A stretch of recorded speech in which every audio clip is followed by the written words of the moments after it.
I'm so thrilled, and I would like to welcome here with us the president of Microsoft International, and he's even French, Jean-Philippe Courtois.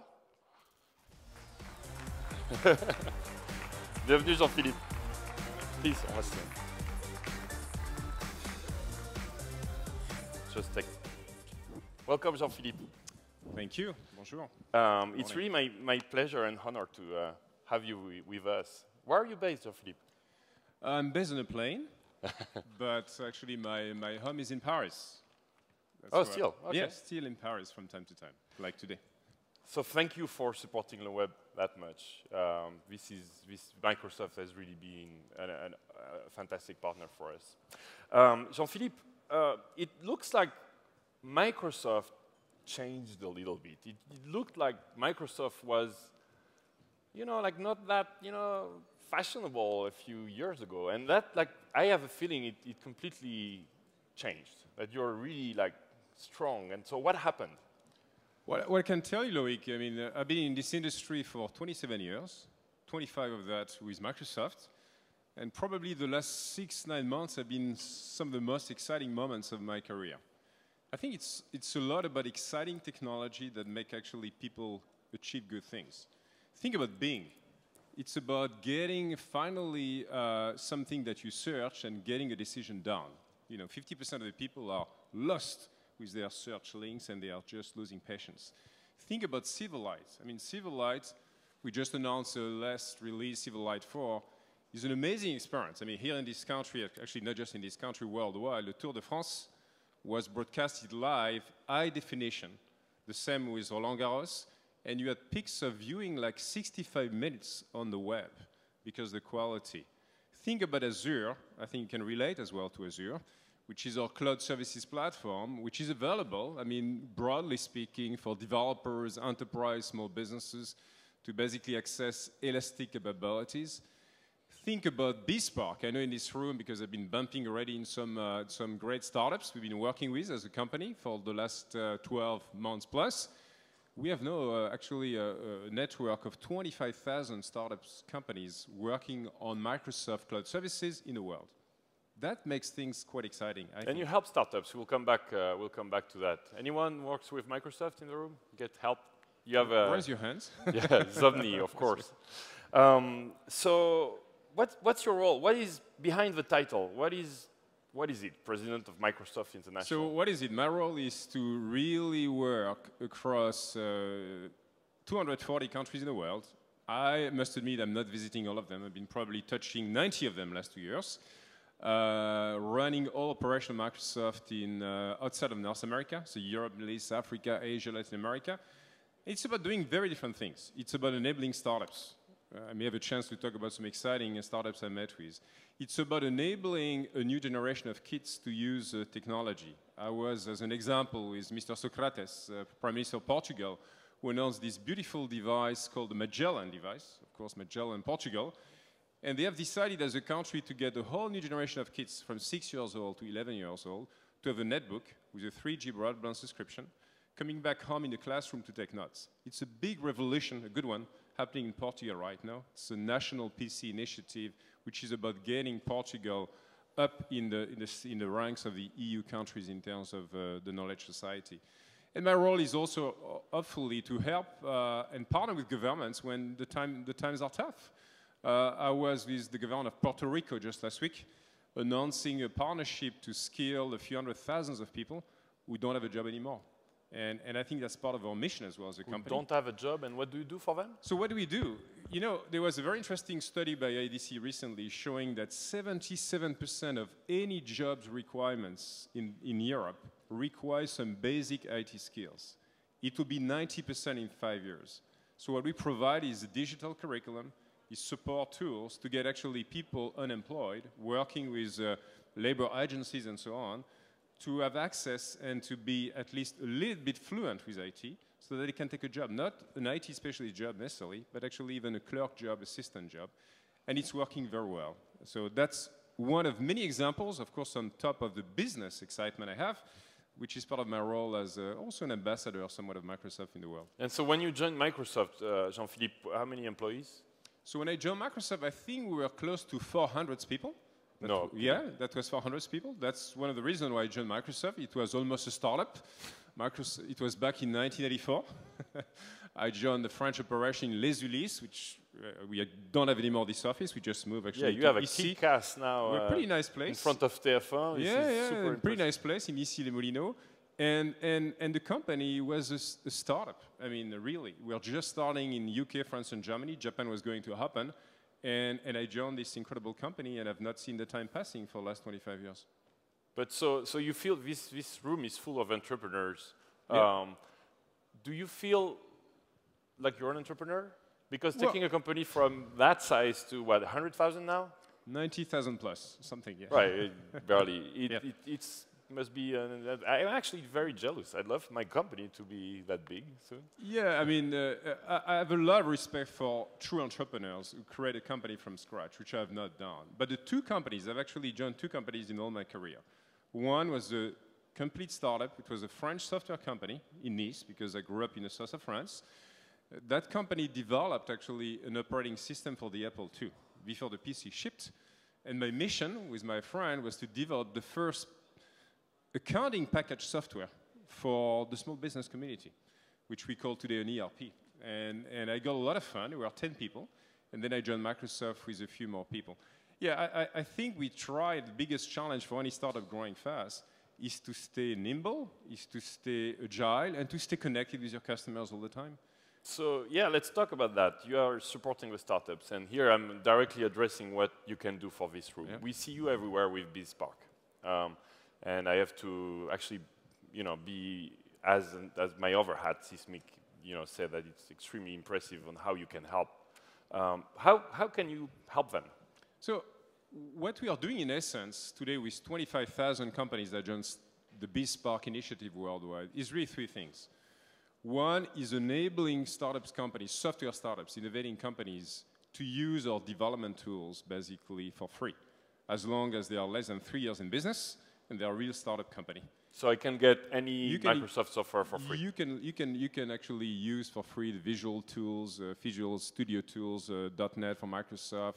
You can even access to our cloud services. I can download Microsoft Office and put it available online for everyone? Yeah, I mean, you can have all the tools for your people, for the startup company. And I think more importantly, you can actually develop an application in the cloud in Azure, which we do. I met recently with a bunch of very exciting companies. Let me call out 3 of them. I don't know if they're in the room. One happened to be in France, Loic. It's a forecasting service. You've got all those retailers, Carrefour, Casino, Walmart, Metro, etc., which have to do a very hard work, which is to forecast sales.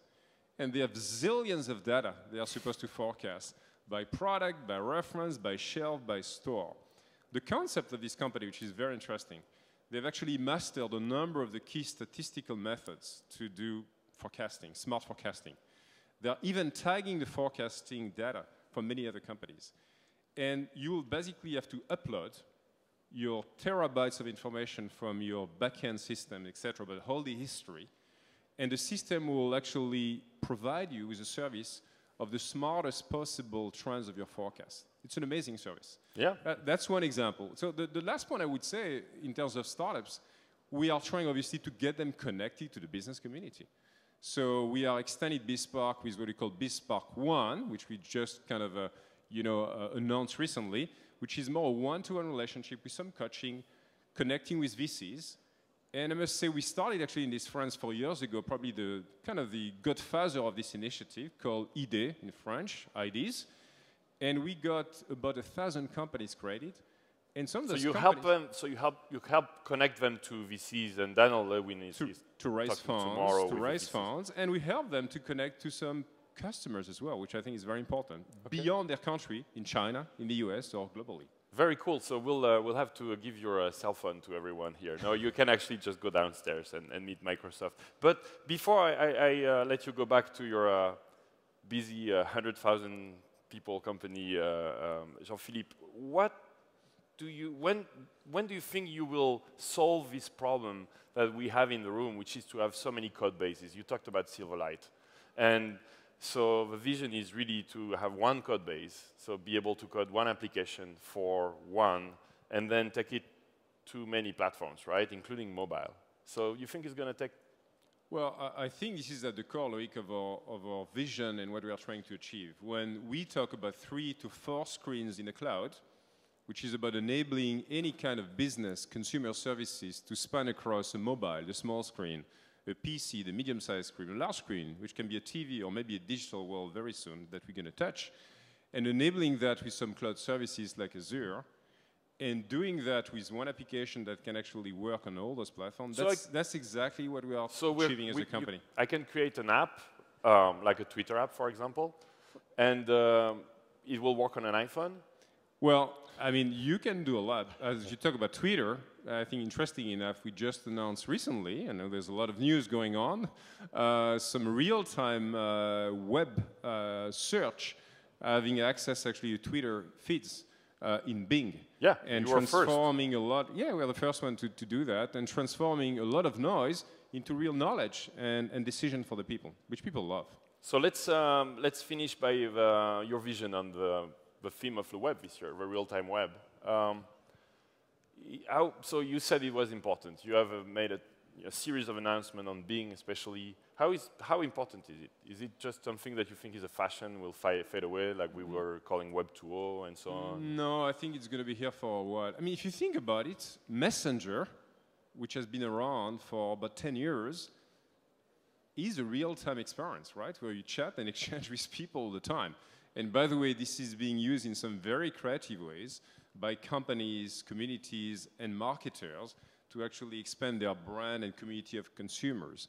I think the announcement we made with Twitter is one of many that you're going to see. We've been expanding that experience with our Maps technology. If you check out big maps, you should please, you have actually some very interesting technology in the rendering, which is called photosynth. It used to be a Microsoft Research Lab technology, where we are using the millions of pictures taken by tourists or people in the streets. We connect all those pictures so that you have an immersive representation of any place that you like to see. And that's in the big experience.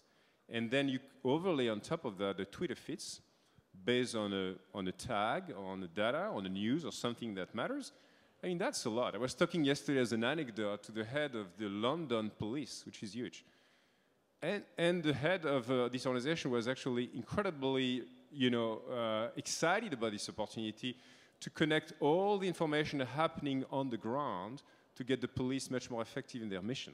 That's one of the few examples you could get done. So you're happy with the first results of your Bing launch? I mean, we're very happy. I think for 2 reasons. Number one, everyone is looking for an alternative. And, well, it's kind of great, I think, to be an alternative for media companies, for publishers. Don't tell me you want just to be an alternative. No, I mean, we want to be actually a solution that makes sense for people. We have expanded, the web has expanded from the happy few, the techie-savvy people who love to spend, 30 minutes refining the searches. The masses of people I'm meeting with in the world, in India, in China, in every part of the world, they just want a response, a decision done. That's what Bing is all about. And Bing has been getting ground since we launched it. Step by step, inch by inch, search click by search click, because people love to get the right response. And we're going to keep innovating faster, and working with a lot of partners like Twitter, Facebook, and many others to get a great experience. So I get Facebook in there as well? Yeah.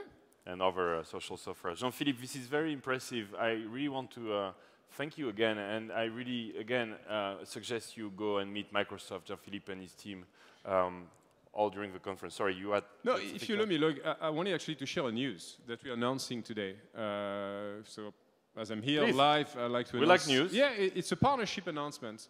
I talked about this Bespoke initiative globally with 25,000 startups. So that's a lot of great innovators and developers. Today, we're announcing that MySpace is joining our partners network. What does it mean? It means that all the community working with MySpace, which happens to be the biggest .NET website in the planet, community website as well, are going to use all the benefits of Bespoke. So welcome to MySpace. And we obviously have already 2,000 business partners in the Bespoke initiative, which spans far, far beyond Microsoft to many other kinds of partnerships. So look forward to meeting with many of you. So Twitter, Facebook, MySpace, who's coming next? Well, stay tuned. All right, we'll get the news. Thank you very much, Jean-Philippe. And you, please help me thank Jean-Philippe, because this is mostly, I mean, this is a lot because of Microsoft that we're here just meeting. Thank you, Jean-Philippe. Pardon.